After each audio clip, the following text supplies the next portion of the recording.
Maintenant, essayons de comprendre. Tout ça est en fait écrit dans un seul mot de la Torah. Revenez au verset Aleph. Vous avez vu le deuxième mot? Bara. Ça veut dire quoi? Créer. D'accord. En quelle langue? En hébreu. Que veut dire le mot bara en araméen? Hein? En dehors. En dehors. N'est-ce pas? Chutz. Ça, c'est ce qu'on dit en philosophie.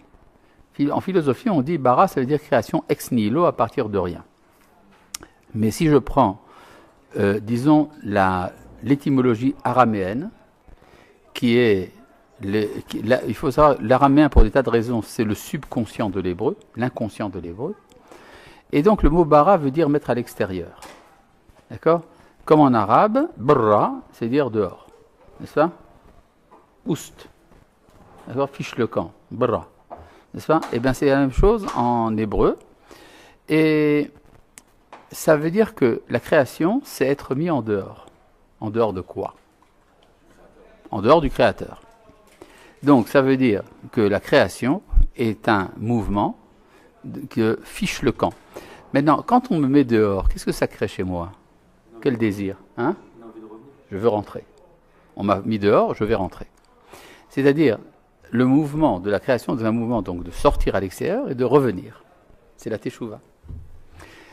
Dans les langues européennes, on dit pour être exister. Que veut dire existe? Ex, ça veut dire à l'extérieur. Ist, être. Être en dehors.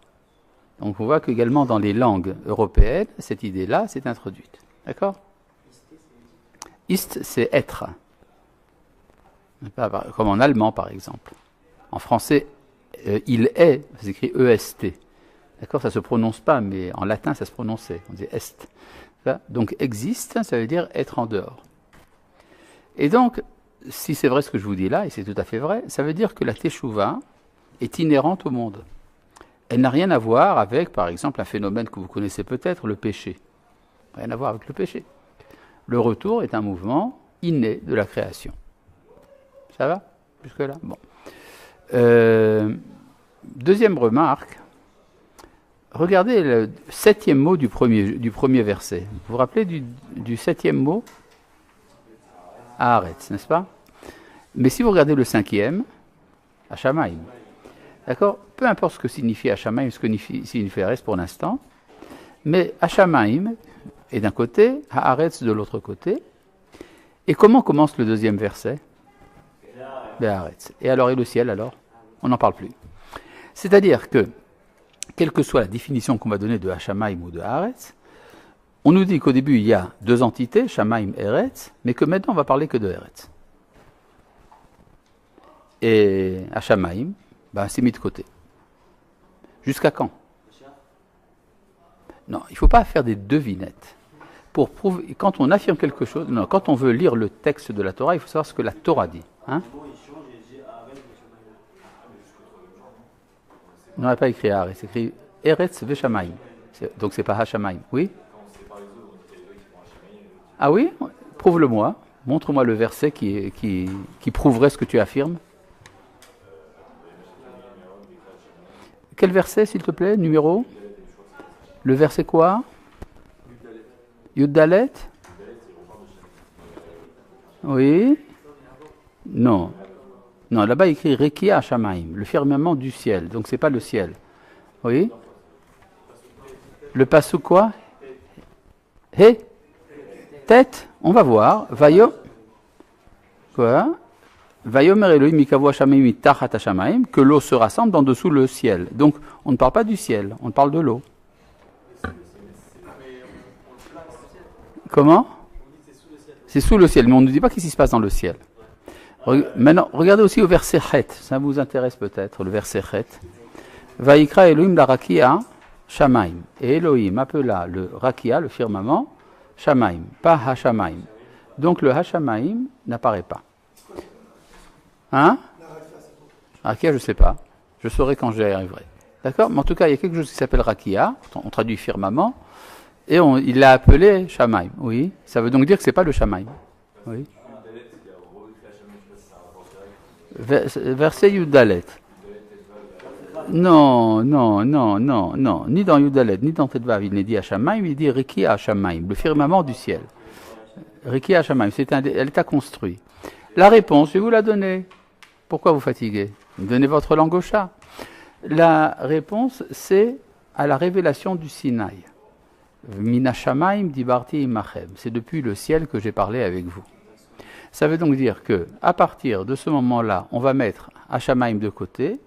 Tout va se passer dans ce qu'on appelle Haaretz, et ce n'est que beaucoup plus tard qu'il y a une révélation qui vient de Hashamaim. Vous avez compris le topo, comment ça marche? Oui. Qu'est-ce qu'il y a encore? Ben, le hé, c'est le hé. Si j'appelle un enfant Albert, d'abord ça veut dire que Albert n'est pas l'enfant. Un enfant est un enfant, avant d'avoir un nom, n'est-ce pas?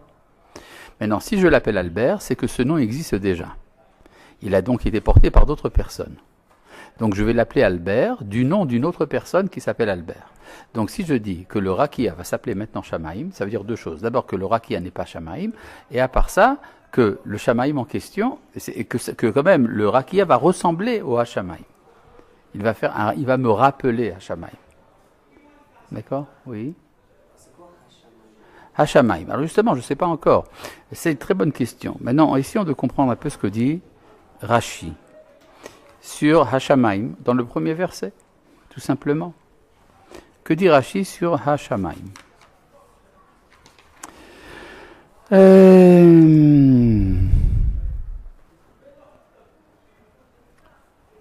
Bon, Rashi ne dit rien.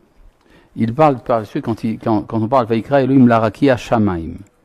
Mais Ha-Shamaim, Rashi n'explique pas. Tiens donc, pourquoi il ne s'explique pas? Parce que c'est inexplicable. Shamaim est un singulier ou un pluriel? Un pluriel de quoi? Oui, c'est quoi le singulier? Sham. Ça veut dire très loin. Sham, absolument là-bas. D'accord? C'est très très loin. Ça veut donc dire que c'est l'abstrait. On peut dire, si on veut, c'est l'absolu. Quand on dit de quelqu'un qu'il a de la yirat shamaim, de la crainte du ciel, ça veut dire quoi? Ça veut dire qu'il a des valeurs qui l'engagent. Il accepte l'engagement envers certaines valeurs. C'est ça, yirat shamaim. Donc, Hashamaim, c'est un monde totalement abstrait qui doit se révéler à l'homme qui, lui, est sur la terre. D'accord? Que veut dire le mot Eretz? Et ça vient de quelle racine? C'est quoi la racine? Ça veut dire quoi, cette racine? Oui, mais ça veut dire quoi?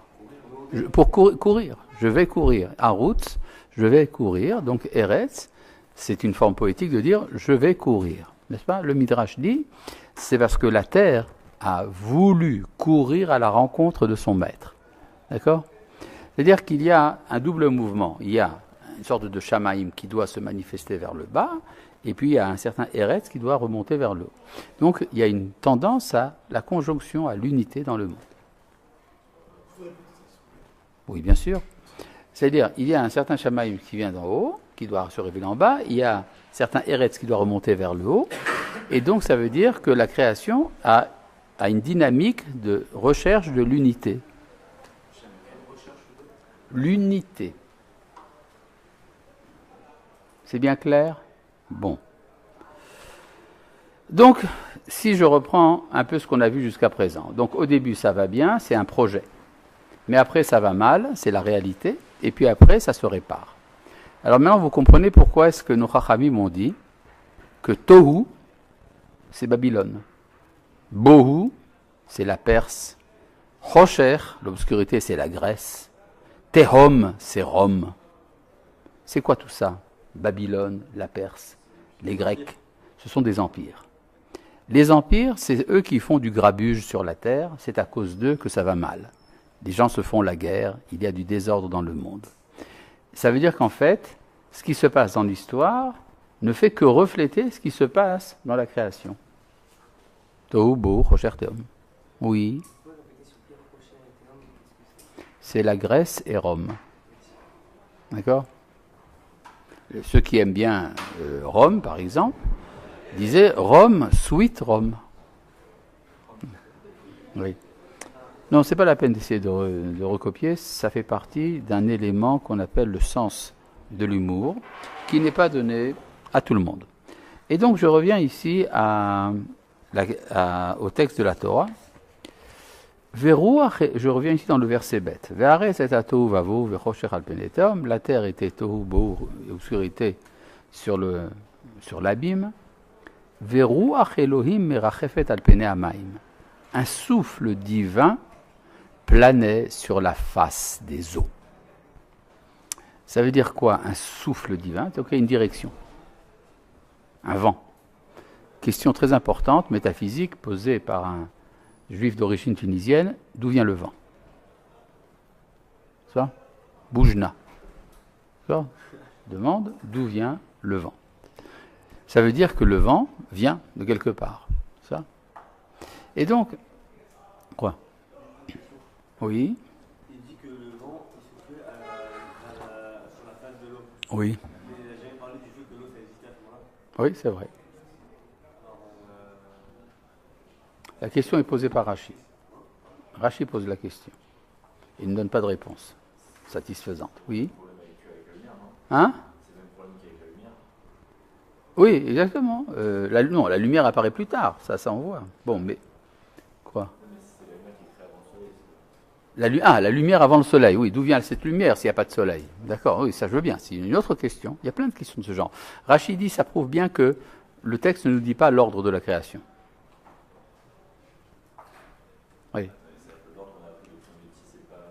Non, l'ordre n'a rien à voir avec de toute façon, les données scientifiques. Par exemple, un homme de science se demandera qu'est-ce qui est venu avant quoi. D'accord? La Torah ne s'occupe pas de ça, dit Rashi. Il le dit en toutes lettres. Regardez, dans Rashi sur Bereshit Bara, dans la ligne avant Bara Elohim. 2 lignes avant Bara Elohim. Vous voyez? Al-Kor Chacha, tu es bien obligé de dire L'olimed amikra beseder amukdamim ve'ameucharim klum, que le texte de la Torah ne nous dit rien sur qui vient avant et qui vient après. Ce qui veut dire que les tentatives de mettre en accord ou en désaccord la science et la Torah ne servent à rien. La Torah ne contredit pas les données scientifiques et n'est pas en accord avec les données scientifiques. Elle parle d'autre chose. D'accord? Donc, pour savoir quand est-ce qu'est apparu le monde physique, la vie biologique, tant de milliards d'années, tant d'ères géologiques, tout ça, on s'en fiche pas mal, ce n'est pas l'objet de la Torah. D'accord? C'est important de comprendre ça. Parce que souvent, chez les religieux, on perd beaucoup de salive et de craie et de tableaux pour expliquer que la théorie de l'évolution, c'est zéro, que le Big Bang, ça n'a pas eu lieu, etc. N'importe quoi. D'accord? Ça ne sert absolument à rien, c'est une perte de temps, bitul Torah. Maintenant, passons donc à ce que dit... Mais non, ce n'est pas du bitul physica, au niveau de la physique, c'est intéressant. Si vous êtes physicien, ça vous intéressera de savoir comment est apparu l'univers physique, à partir de quelle explosion originelle, etc. Bon. Donc, Bara Elohim, oui, j'en étais donc j'en étais à Veruach Elohim, d'accord. Un souffle divin planait sur la face des eaux. Un souffle divin, ça veut dire qu'il y a une direction au monde. C'est pour ça que les Chachamim dans le Midrash ont dit Ruach Elohim, c'est Rucho Shel Mashiach, c'est le souffle messianique. C'est-à-dire cette idée que le monde a une dynamique qui l'amène à un but. Ça, c'est très juif de penser comme ça, de se dire que le monde a une finalité, contrairement à ce que pensent les philosophes ou les Grecs de l'Antiquité, qui avaient une vision cyclique du monde, le monde qui se répète en permanence. Ça va? On va continuer. Je vais ici passer au verset Guimel. En fait, pour résumer ce que j'ai dit jusqu'à présent, tout ressemble à quelqu'un qui rentre dans un endroit extrêmement désordonné et dit là, quel fouillis. Alors, allumons la lumière d'abord pour voir ce qui se passe. Il allume la lumière, il y a de l'eau partout. Il prend donc une éponge et il enlève l'eau. Et maintenant c'est sec. Maintenant que c'est sec, on va mettre quelques plantes vertes. Et puis on va mettre des luminaires au plafond. Et puis un aquarium et une cage à oiseaux. Et puis après, on va mettre un fauteuil et on va inviter l'habitant. D'accord? C'est à ça que ressemble la création du monde. Oui, quoi? Ça veut dire que tous les éléments qui composent notre monde, ils étaient déjà créés avant la création du monde. Ou avant la création de l'homme. Parce que, comme on dit, c'est la terre qui crée, etc. En fait, il a tout créé d'un coup et après il a ordonné. C'est ce que dit le Ramban. C'est ton opinion et celle de Nachmanide, le Ramban. D'accord? Bon. Eh bien, passons, je vous prie, on va faire une petite analyse des versets Gimel, Dalet, He. D'accord? Gimel, Dalet, He, 3 versets. Vayomer Elohim Yehi Or. Psh, kol hakavod. Très fort en gym, le mec. Bon. Vayomer Elohim Yehi Or. Elohim dit que la lumière soit, ou qu'il y ait de la lumière, par exemple. Il n'y a pas écrit Haor. On traduit en général que la lumière soit, c'est une mauvaise traduction. Ça veut dire, la traduction plus précise, ça serait qu'il y ait de la lumière. Bon, Yehi Or. Ce genre de phrase, c'est quoi? Un ordre, effectivement. Un ordre à qui, au fait? À qui est adressé l'ordre? Le néant, il comprend quelque chose, le néant, lui? La lumière, mais la lumière, elle n'est pas encore créée. Alors qu'il y a... Oui, mais il ne peut pas s'adresser à... Non, lui, il dit à la lumière. Il ne peut pas s'adresser à la lumière puisqu'elle n'est pas encore créée, oui? Peut-être à Haaretz, effectivement. Peut-être. En tout cas, d'après le Maharal, il dit ça au Réchit. Mais on peut lire également comme ça que c'est à Haaretz. Bon, chez les kabbalistes, c'est comme ça que ça se passe. Mais enfin, en tout cas, vous avez dit un ordre. Je propose un mot qui ressemble à un projet. Projet, Yehi Or, qu'il est de la lumière. Suite. Vayehi Or, et la lumière fut. C'est quoi ce genre de phrase? Réalisation. Donc il y a projet, il y a réalisation. Vayar Elohim et Taor Kitov. Et Elohim vit que la lumière était bonne. C'est quoi ce genre de phrase? Hein? Ou un jugement. Il met la note. Oui, dans ce cas précis, oui. Mais un jugement, donc, il met la note, c'est bon. D'accord? Vayavdel Elohim ben Aro ben Achosher. Donc, le résultat, c'est qu'il a séparé la lumière de l'obscurité. Vaikra Elohim la Oriom ve la Chosher Karalaila. Elohim appela la lumière jour et l'obscurité nuit. Vayi Erev, Vayi Boker Yom Echad. Il fut soir, il fut matin, jour unique. C'est quoi ce genre de phrase? Il fut soir. Hein? Conclusion ou récapitulation. Maintenant, si vous regardez dans tout le chapitre, vous verrez que c'est pratiquement tout le temps comme ça. Pas absolument. Hein? Non. Laissez-moi m'exprimer. Et vous verrez qu'à chaque fois, il y a les 4 phases. Projet, réalisation, jugement, récapitulation. Est-ce que là, vous suivez? Très. Projet, réalisation, jugement, récapitulation. Tu y es? Projet. Tu as noté? Hein? Réalisation. Jugement. Et récapitulation. Très bien. Aux conclusions. Et ça se passe comme ça dans chacun des jours, pratiquement. Et là, je voudrais voir avec vous la liste des récapitulations, c'est-à-dire du 4e élément. N'est-ce pas? Nous allons passer jour après jour. Premier jour, donc je reviens ici au verset He. À la fin du verset He, Vayi Erev, Vayi Boker. Il fut soir, il fut matin. Yom Echad, jour 1. Regardez maintenant au verset Het. Vayikra Elohim larakia shamayim. Elohim appela le firmament ciel. Vayi Erev, Vayi Boker. Yom Sheni, il fut soir, il fut matin, 2e jour. Passons pouvez deviner certainement, au verset Yud Gimel. Vayi erev, vayi boker, yom shelishi. Il fut soir, il fut matin, jour troisième. Génial. Bon, passons au verset Yud Tet. Vayi erev, vayi boker, yom revi. Verset Kaf Gimel. Vayi erev, vayi boker, yom chamishi. Il fut soir, il fut matin, jour cinquième. Verset Lamed Aleph.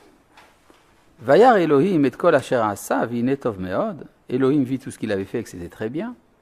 Vayi erev, vayi boker, yom ha-shishi. Il y a ici une petite différence. Il fut soir, il fut matin, jour le sixième. Donc la Torah a rajouté un et, quoi que c'est en. C'est lequel verset ça? C'est le verset Lamed Aleph. D'accord? Et qui s'est mis sur son 31. Et donc, Vayi erev, vayi boker, yom ha-shishi. Il fut soir, il fut matin, jour le sixième. Après, Vayichulu hashamayim va'aretz v'chol tzevam, le ciel et la terre et tout ce qu'ils contenaient étaient achevés. Vayichal Elohim bayom hashivim melarto asher asa. Elohim acheva le septième jour l'œuvre qu'il avait fait. Vayishvot bayom hashivim mikol melarto asher asa. Il cessa lors du septième jour toute l'œuvre qu'il avait fait. Vayivarech Elohim et yom hashivi. Et Elohim bénit le septième jour. Vayikadesh oto, il le sanctifia. Qui vaut Shabbat mikol melarto, car en lui il avait cessé toute son œuvre. Asher bara Elohim la asot qu'Elohim avait fait pour faire, avait créé pour faire. Vayi erev, vayi boker yom hashivi. Et il fut soir, il fut matin, septième jour. Quoi, c'est pas écrit? Donc tu m'accuses de mensonge. Il m'accuse en public d'avoir inventé un verset. Vous laissez faire ça? Hein? La vérité, c'est qu'il a raison, hélas. Ce verset n'existe pas. Le vrai problème, c'est que ce verset devrait exister. Si à la fin de chaque jour, la Torah dit « il fut soir, il fut matin, jour un tel », donc elle devrait dire à la fin du septième jour « il fut soir, il fut matin, jour septième ». Et la Torah ne le dit pas. Qu'est-ce qu'elle dit à la place? Sabri Maranan. N'est-ce pas? Ah non, c'est même pas écrit. Ça, c'est dans le Sidour. Elle passe à autre chose après. Donc, c'est donc ce que tu affirmes, que si la Torah ne dit pas que le septième jour est achevé, c'est donc qu'il n'est pas achevé. Et donc, nous sommes encore dans le septième jour de la création du monde. C'est bien clair? C'est-à-dire, quel jour de la création sommes-nous aujourd'hui? Le septième. D'accord? Depuis combien de temps? Oh, depuis des milliers d'années. Le septième jour n'est pas achevé. Dans le septième jour. On est dans le septième jour de la création. Alors le problème, c'est de savoir quel est le projet et qu'est-ce que nous on fait là-dedans. D'accord? Tout ça, pour le savoir, qu'est-ce qu'il faut faire? Il faut lire la Torah. C'est-à-dire, si nous ne lisons pas la Torah, nous ne saurons pas qu'est-ce que signifie le septième jour. Et c'est important de le savoir parce que dans ce septième jour, on est là, nous. Donc, il faut savoir ce qu'on fait là. D'accord.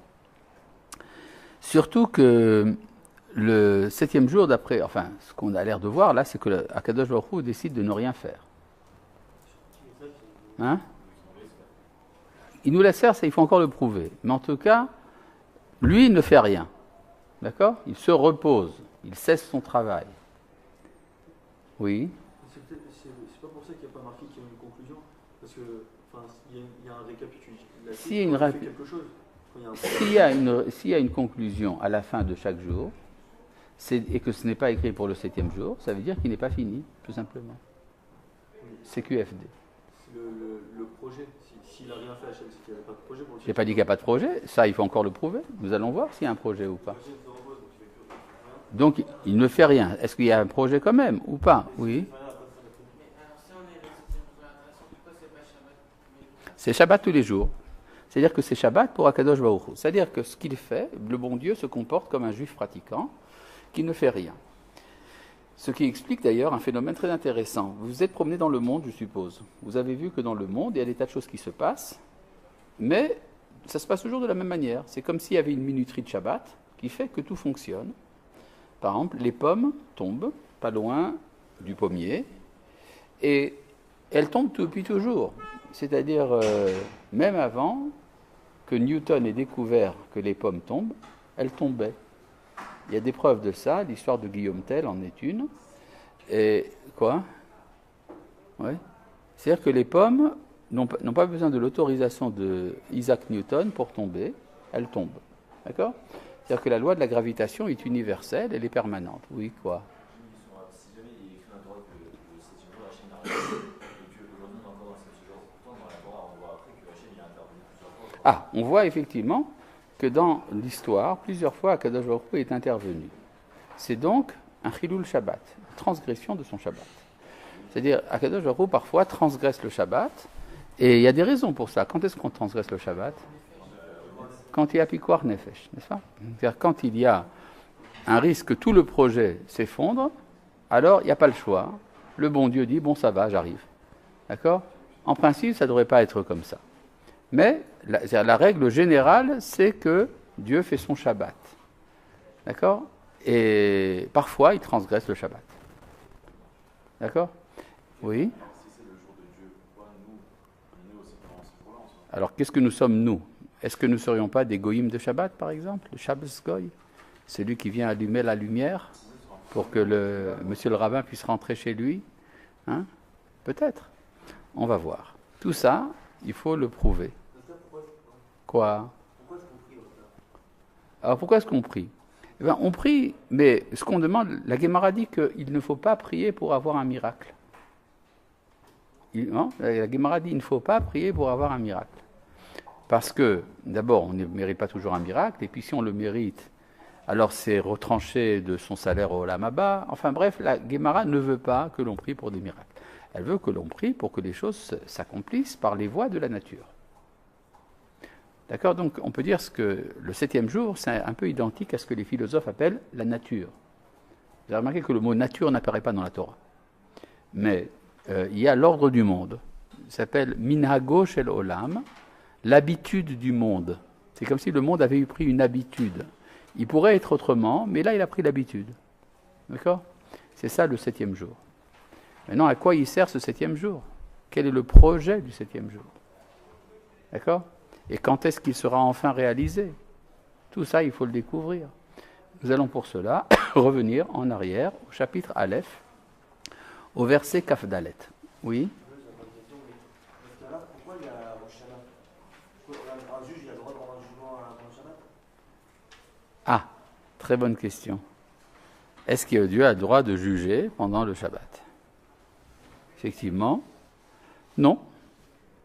D'ailleurs, c'est pour ça que à Rosh Hashanah, on dit à Kadosh Baruch Hu, écoute, voilà, c'est Pikuach Nefesh. Le bon jugement, donne-le. Le mauvais, le donne pas. D'accord? Mais,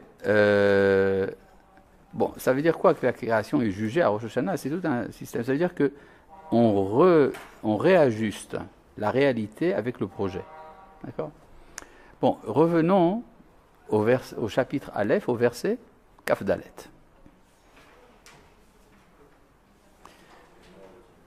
Vayomer Elohim Totse haaretz nefesh chaya limina. Elohim dit que la terre produise.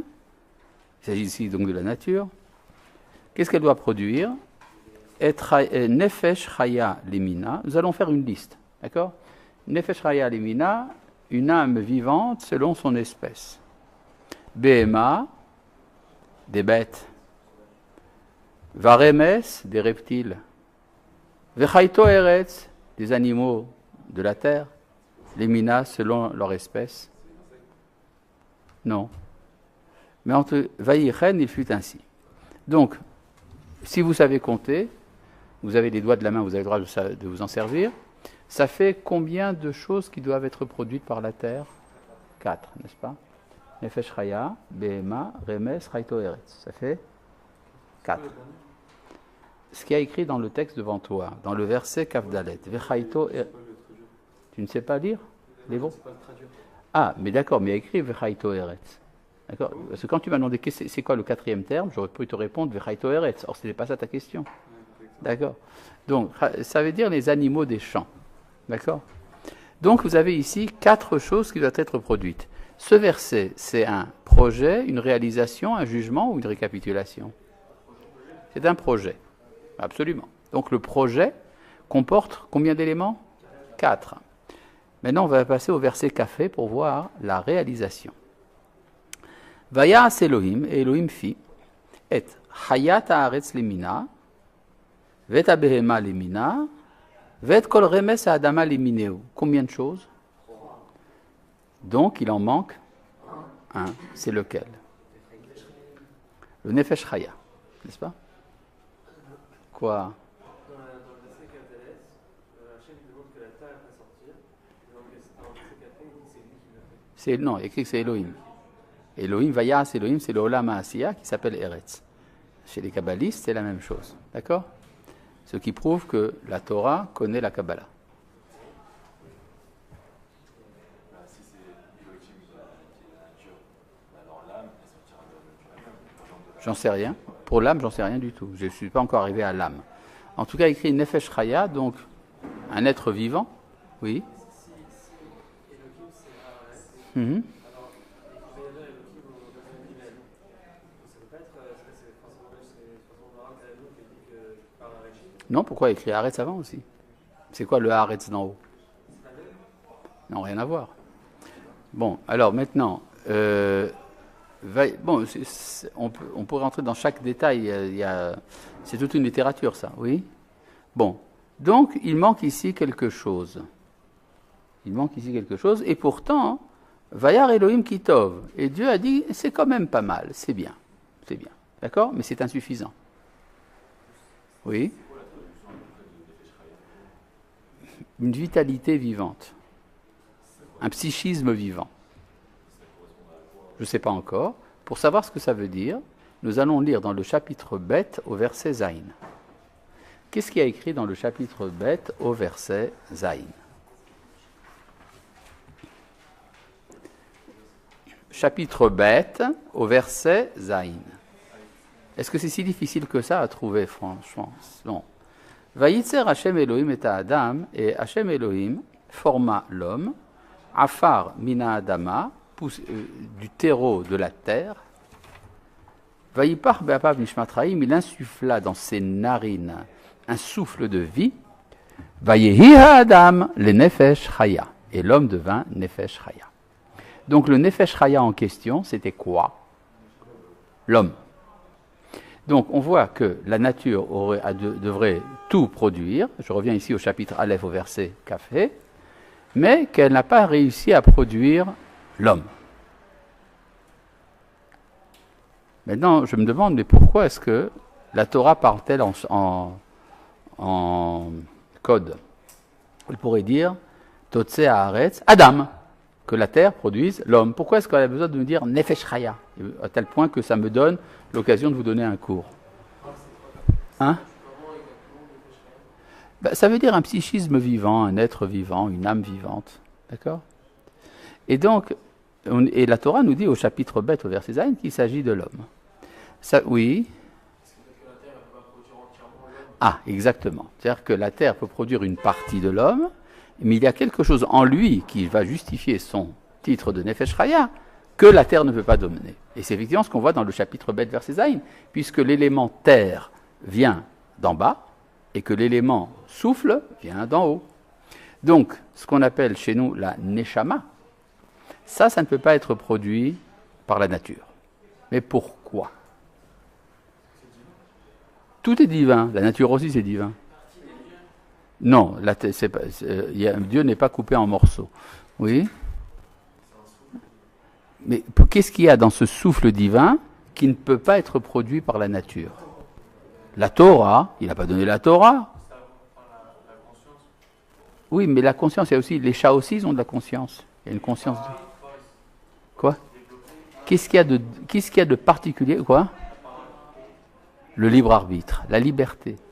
La nature est faite de lois. C'est ce qu'on appelle en français le déterminisme. Il y a des lois de faire. Et le fait que l'homme soit libre ne lui vient pas de la nature. La nature ne s'achète pas à l'épicerie. D'accord? Quoi? Si. La preuve, c'est qu'il a péché. Comment est-ce qu'il peut pécher s'il n'a pas le libre arbitre? Alors, je dis oui, mais on m'a appris autrement. D'accord, mais moi je lis le texte de la Torah. D'accord? Oui.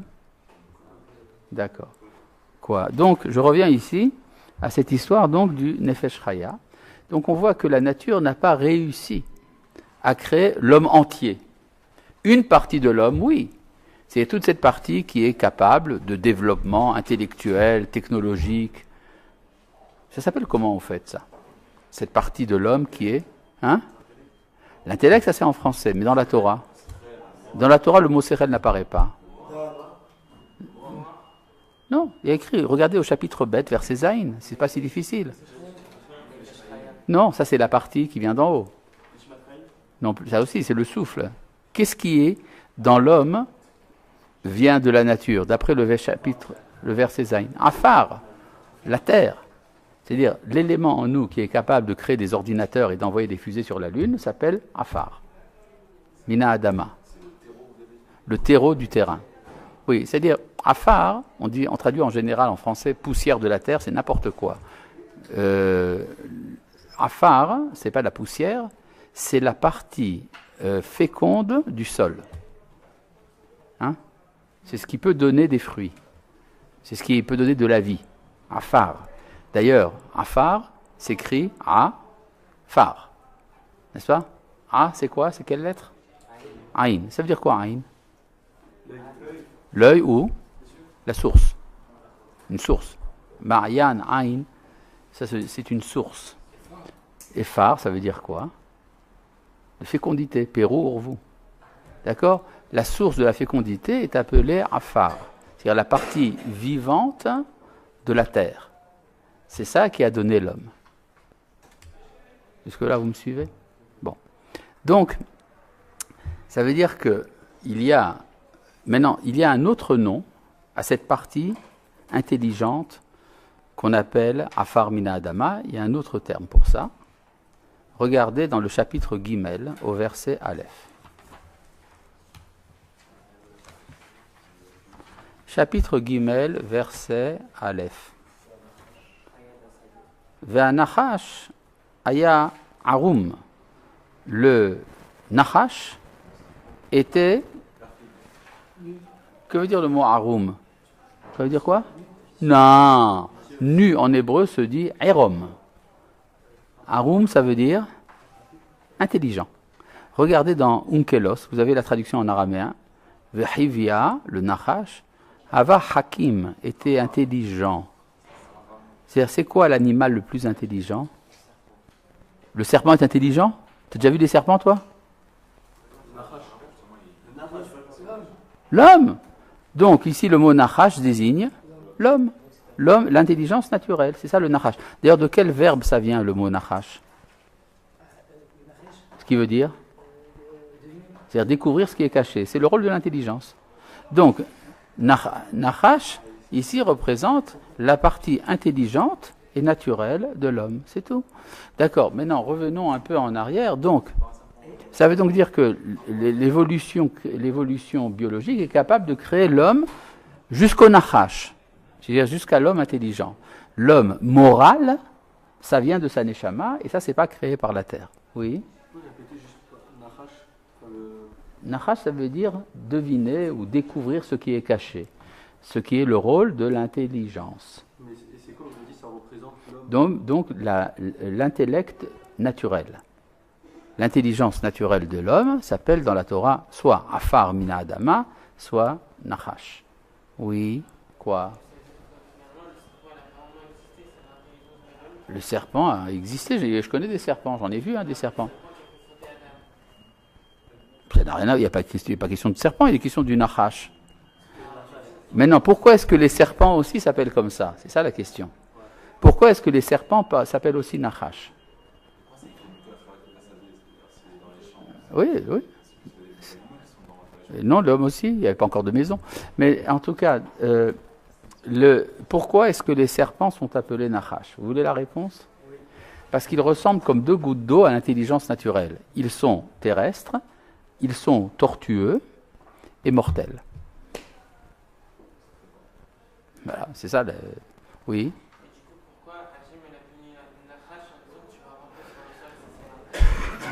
Ça veut dire que l'intellect humain est rampant.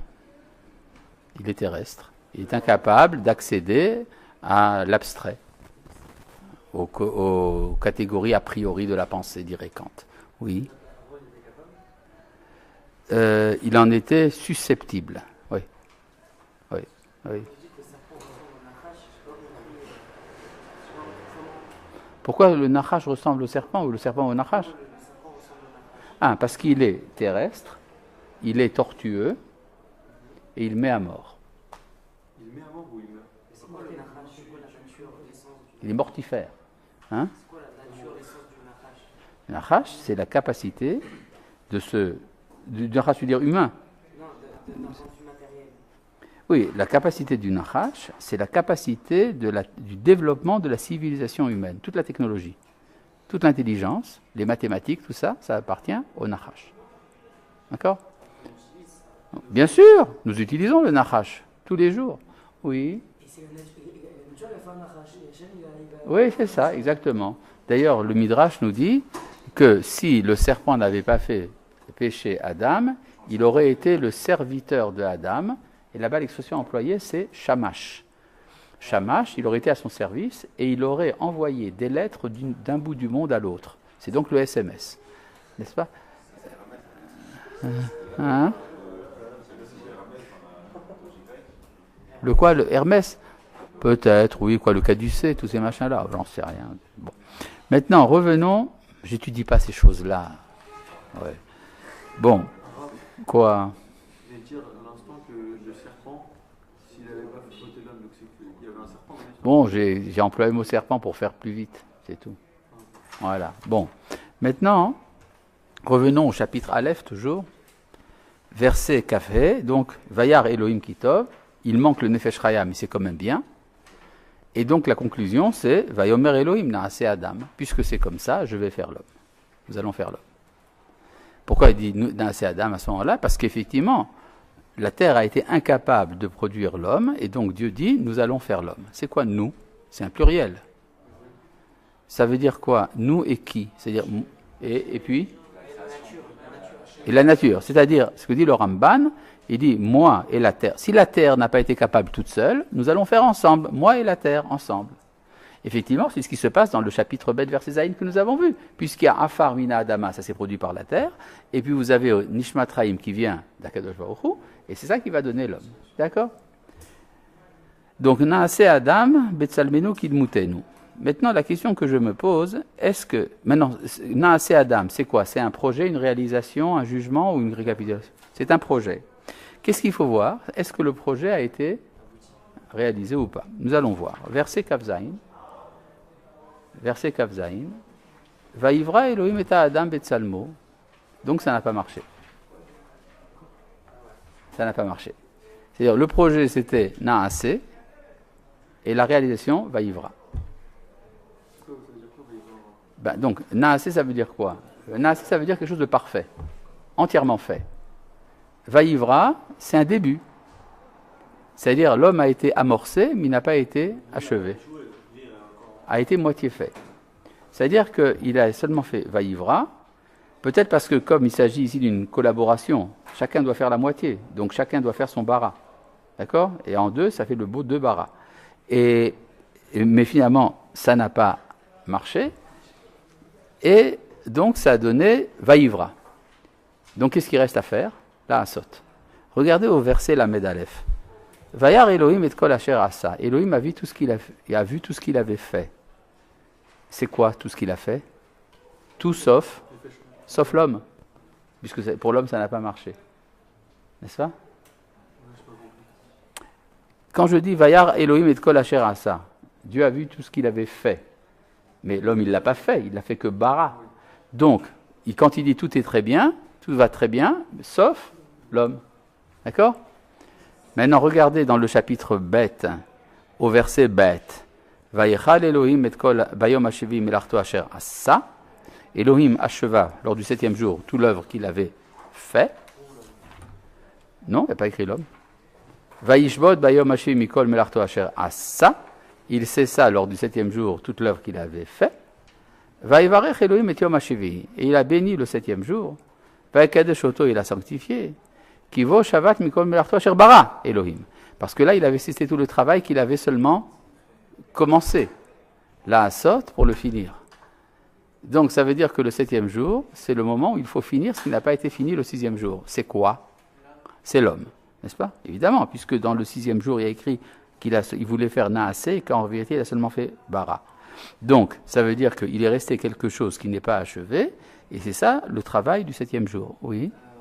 Hachem, entre autres, il dit je finirai plus tard, c'est ça? C'est ce qu'il y a écrit, la Asot, pour finir. Ça veut dire finir plus tard. Donc c'est à Hachem de nous finir. J'en sais rien. On va voir ça par la suite.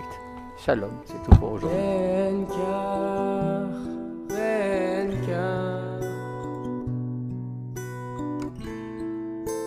נקרא